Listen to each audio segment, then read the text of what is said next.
There is only one building that APRA has had a strange connection with over the past 6 years. The Glen Tavern Inn is a significant hotspot to many ghost hunters throughout the world, but very few know the true story behind the haunting of this Tudor-style inn. Some of you may or may not know that members of the association had a chance to live within the walls of the Glen Tavern Inn. This experience changed our perception and separated fact from the multiple legends surrounding this over a century-old structure.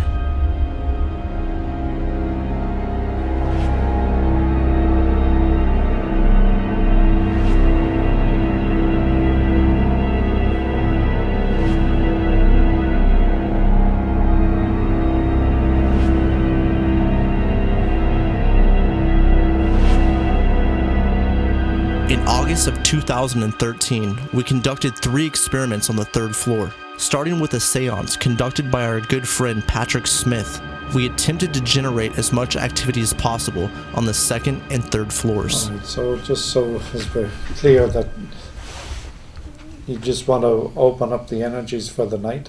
Yeah, for the night, yeah. And to try and generate as much activity.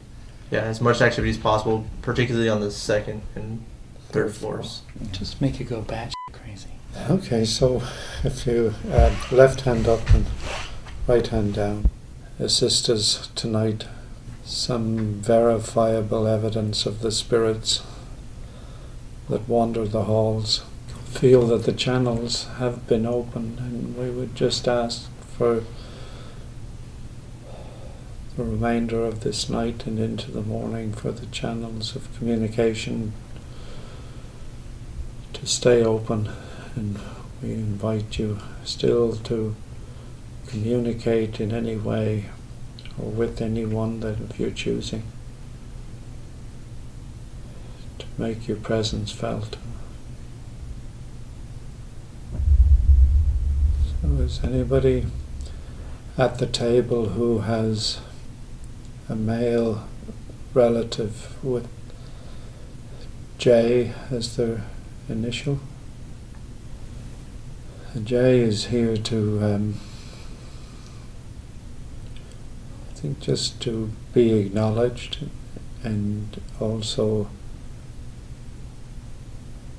there seems to be a sadness around them, and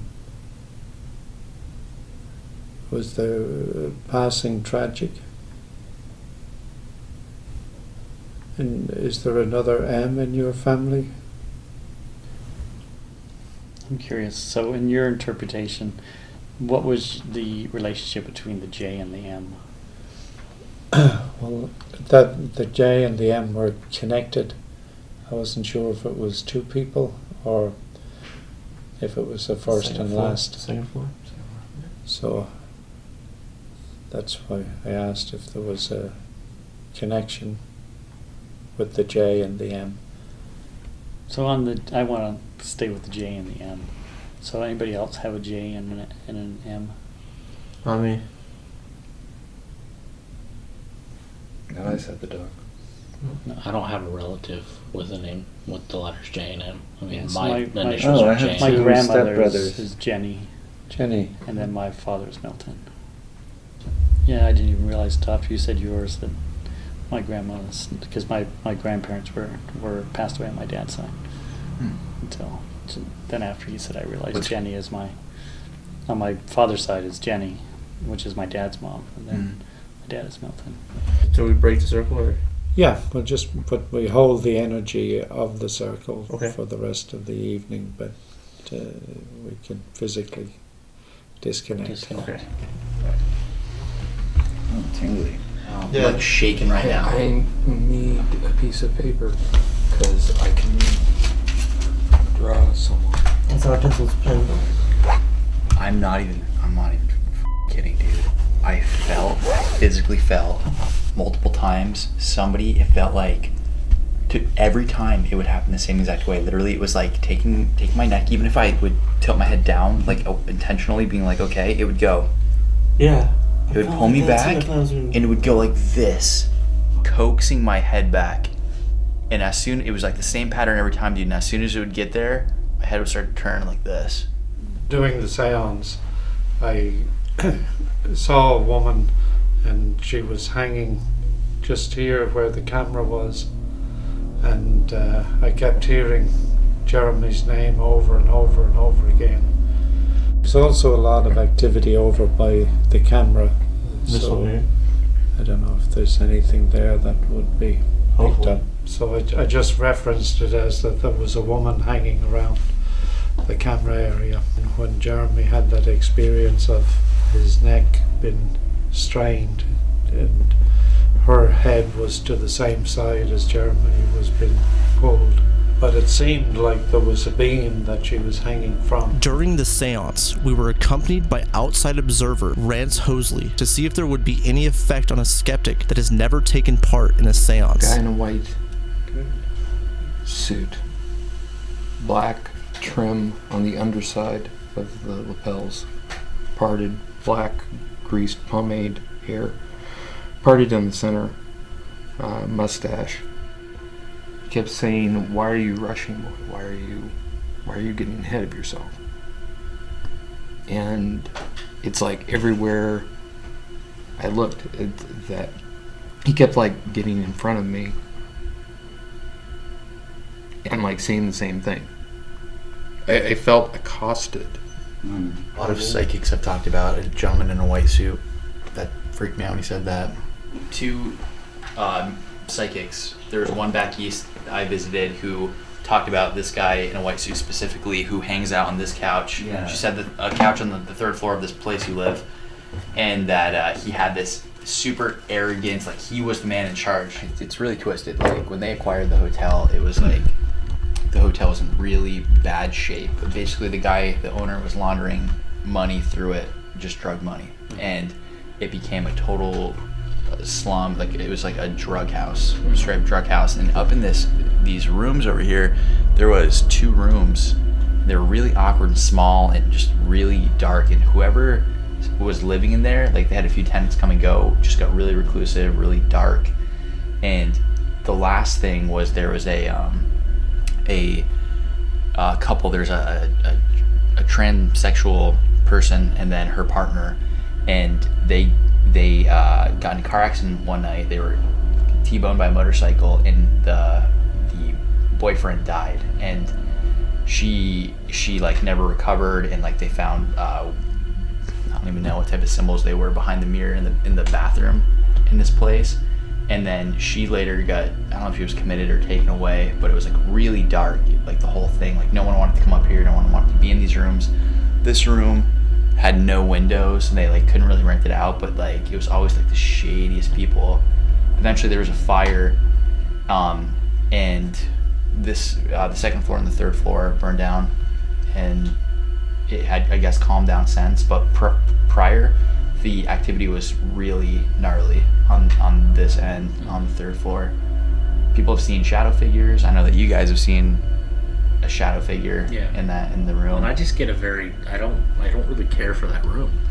Like it's modern and it's sleek, and you're like, I'd hang out here all day. Yeah, and I mean, and it has it's not dark. It's just a weird, uncomfortable vibe. Okay, I just want to note this for the cameras. We use these motion detectors everywhere we go. And rarely do I see it go off like this. How was you guys? Yeah, same. I'd never see it go off like this. This is just crazy. Okay, whoever's in here, it's like a child, dude. That's the kind of sensation I get. Are you over by the door? I'm gonna record, dude. I'm gonna quit playing. I'm recording one right now. Oh, you are? I'm going to. Okay, you start recording. If there's a little girl in here, or a little boy, would you like us to bring you a doll to play with? If you'd like us to bring you a doll, can you please set that blue light off again? Wow. Eine unbekannte Gruppe junger Menschen, hast du tun, zeigt sich jetzt in den Verschwingungsfeldern. Das ist das Entstehungsbild und das wird jetzt deutlicher. Also diese Wolke, die ihr da jetzt seht, zeichnet sich jetzt mit und mit eine Gruppe junger Menschen ab. In 1985, Klaus Schriber began to record spirit images on his TV. Various family members, mainly 2 deceased wives and a daughter, would appear in these recordings. Schreiber's technique, set up by his friend Martin Wenzel, involved shooting a camera at a television and feeding the output of the camera back to the TV. This would create a feedback loop. His results from this method are being shown in these original clips.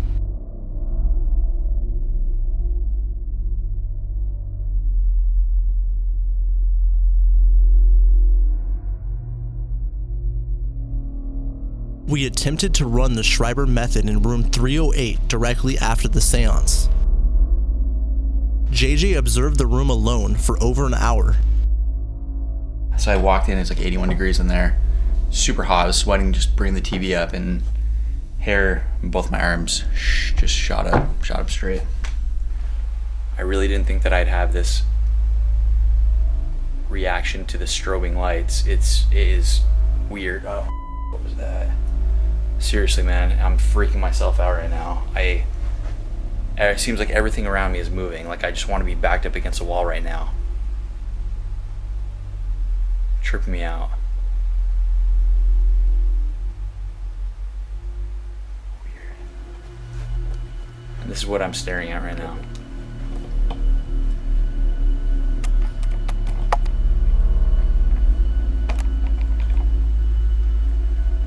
I have the night vision on, so it doesn't look that bad, but it's actually very intense. The strobe effect, it's completely illuminating this bedroom, and every time it flashes, man, I just feel like there's going to be somebody standing there. I really keep just wanting to like get my back up against the wall in this room. I just feel like there's like people just trailing behind me. I really do.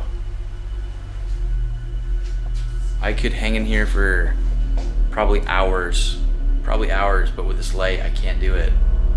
I really can't. It's nuts.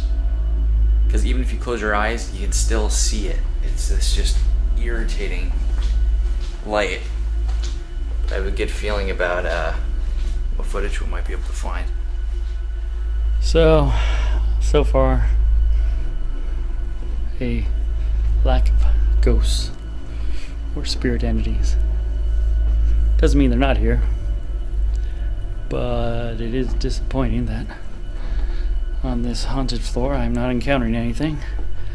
So as the skeptic, I'm not convinced that there is a haunting here. Let's go back to the boys. During an ITC and EVP session, JJ documented one of the most shocking EVPs the association has ever recorded. I think it's Apia.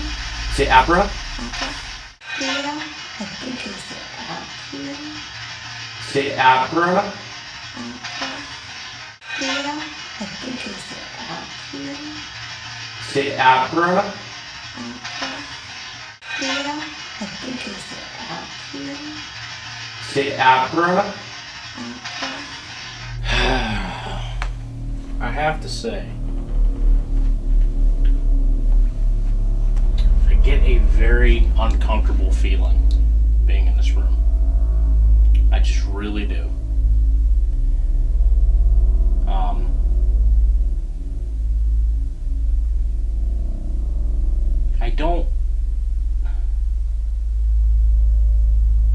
I don't feel that whatever's in here or whoever's in here,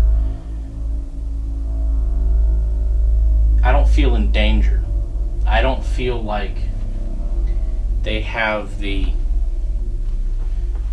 ability to hurt me or even necessarily the intention of hurting me. But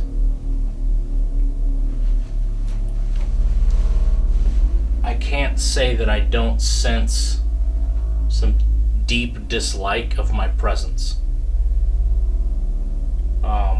I just get the feeling like they're just like looking at me, wanting me to leave. I mean, you know, my presence here is very, very unwanted. That's what I get. Every time I turn my back, I feel like someone's looking at me. and glaring at me to leave. After Michael's experience in 2011, we decided to set up a psychomantium chamber in the closet of room 307. Not long into the experiment, Michael began to experience an uncomfortable feeling. Interestingly enough, I just got a sharp pain in my neck. And considering the woman reportedly got her head chopped off, that's not cool. It's kind of a bit interesting.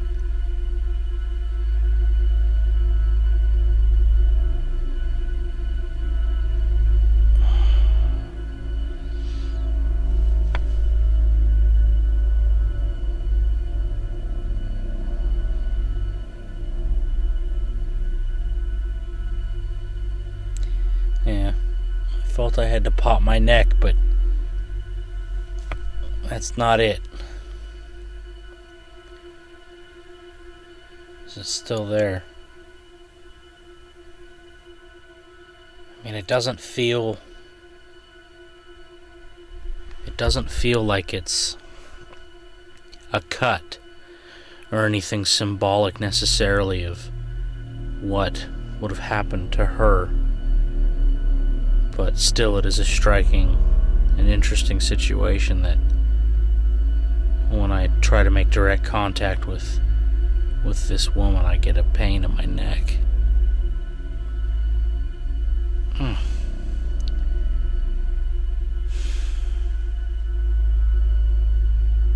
you feeling, buddy? Weird, dude. Anything crazy happen? Not with the mantium chamber itself. Uh-huh. I mean, well, I guess technically, but not with the mirror aspect of it. I got a few weird things where you see my reaction on here. I started getting, I made direct contact, tried to make direct contact with the female presence in there. Uh-huh. And I immediately got this pain in the back of my neck. And it was sharp pain. It didn't feel like a cut, though. I mean, it wasn't necessarily symbolic of what happened to her. But just interesting, you know what I mean? I try and make direct contact, and I just get this random pain. And I mean, I tried popping my neck, and that didn't alleviate it at all. So it had nothing to do with any kind of tension built up.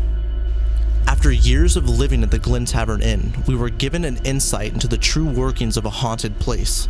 When most people think of a haunting, it is typically shrouded in legend and romanticism. To a majority of the visitors of the Glen Tavern Inn, this is very much the case, but there is a select group of people that know the true story associated with this dark place. From the legends of the third floor that hold no credibility to the countless numbers of ghost stories from guests, none will know of the force that consumes, collects a certain type of people and energy. For those that have lived and documented this phenomena, a new history will be told. As the last member of APRA moves on from the Glen Tavern Inn, this concludes a chapter of the association's history that will never be forgotten.